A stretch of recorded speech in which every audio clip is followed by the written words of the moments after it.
네, 서경대학교가 올라왔었더라고요, 5월 말에. 그래서 서경대학교 잠시 살펴보는 시간 갖도록 하겠습니다. 네, 제가 살펴보는 것은 우리에게 논술 우수자 전형으로 학부 단위로 지금 뽑고 있어가지고 여기가 약수령 논술을 뽑는데 서울에 있는 대학이다. 서울 성북구였나요? 서울 성북구? 제가 볼 거긴 한데 네, 서울의 소재 대학인데 경쟁률이 낮다라는 이점이 있다. 근데 이게 학과로 아니고 학부로 있어서 학생들이 없다라고 생각을, 그러니까 일반 학과들이 없다라고 생각을 해서 그럴 수도 있고, 안내돼 있는 저기 다른 학과들 보면은 다 요런, 그죠?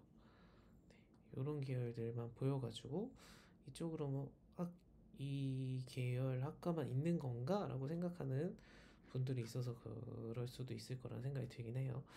네, 아무튼 그래서 이제 약수령 논술 전형으로 보는데 50% 컷이 4, 4.88, 6, 100%까지 가면은 6, 7까지 뜬다. 네, 그래서 뭐 약수령 논술 전형인데 이제 내신보다는 등급에 의해서 이렇게 합격자가 사실상 결정되는 전형이겠구나라고 보면 되겠다. 그래서 뭐 경쟁률이 20대가 아니라 10대이기는 하지만 100명 뽑는데 1,400명이라서 18명 뭐 빠져도 크게 이제 막 쭉쭉 빠지는 거다라고 보거나 이렇게 하기에는 죄송합니다. 잡소리가 들려. 네, 그러기에는 좀 애매한 영역인 것 같긴 하다.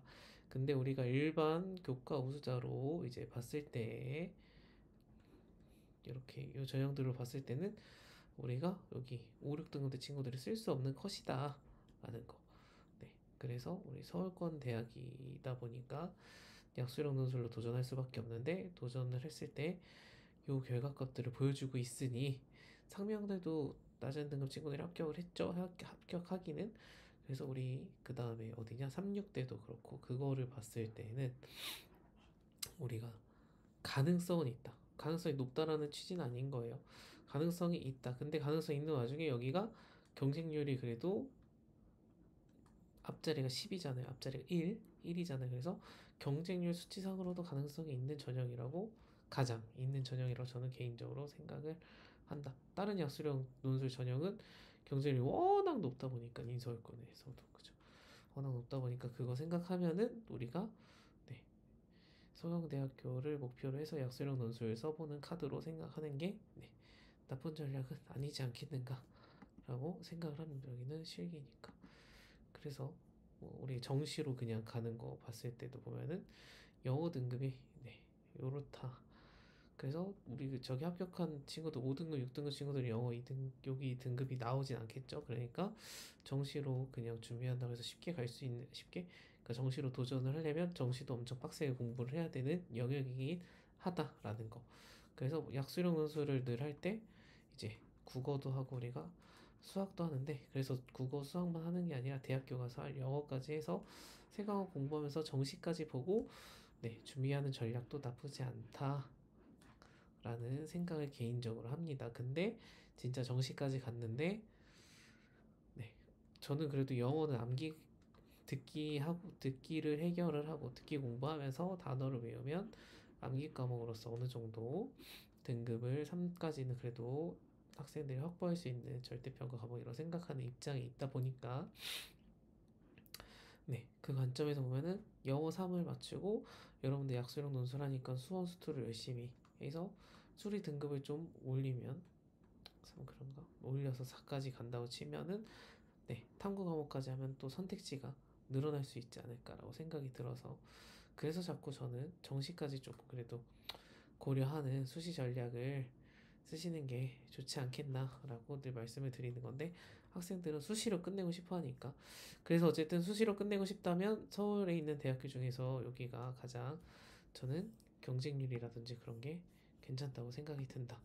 그래서 학부 보면은 학부가 나중에 과가 이렇게 세부 전공으로 나눠지는 것 같아요. 그래서 미래융합 학부 1에 가면은 학부 1, 2가 이렇게 나눠져 있더라고요. 학부 1에는 컴퓨터, 소프트웨어, 빅데이터, AI, 글로벌 비즈니스, 인텔리전스 비즈니스, 비즈니스 영어 전공, 비즈니스 1호 전공, 비즈니스 중어 전공, 비즈니스 불어 전공, 네, 좀 더 실무 현장에서 네, 맞춘 그런 업무 계열도 공부한다고 하는 것 같고요.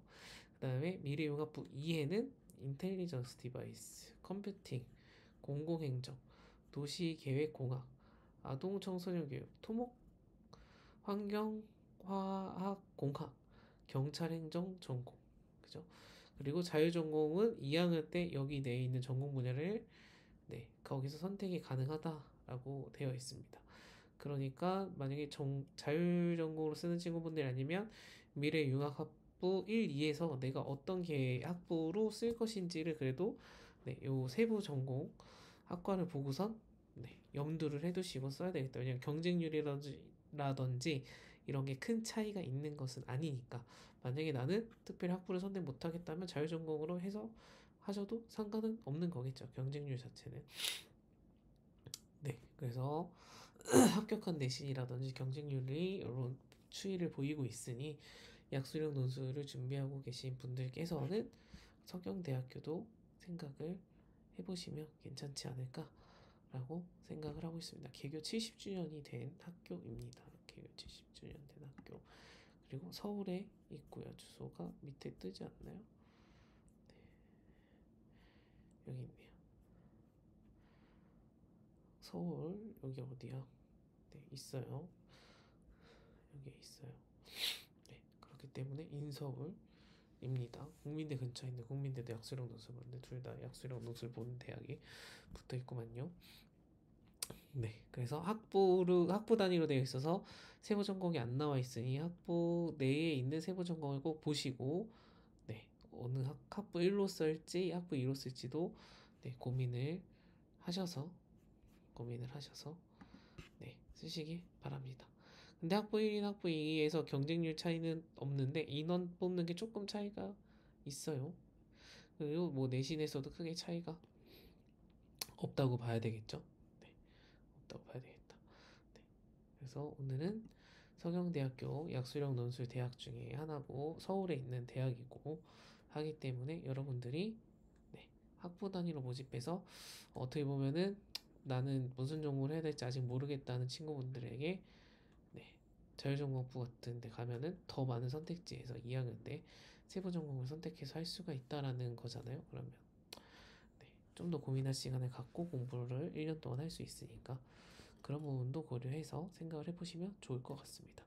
100%까지 갔을 때, 70%까지 갔을 때 내신 차이가 없으니 그거보다는 나의 그 약수령 노술 국어 수학 문제의 풀이 능력 그리고 아마 변별력은 여기 내신 등급대 친구분들이면은 수학에서 갈리지 않을까 하는 생각이 드니까 네, 공부 미리 잘 준비하셔가지고 여름방학 때 수험수도 잘 다져서 좋은 결과 얻으셨으면 좋겠습니다.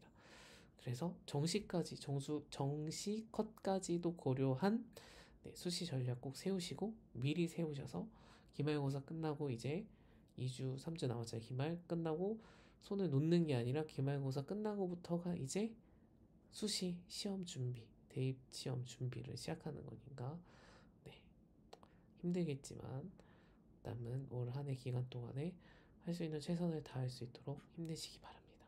감사합니다.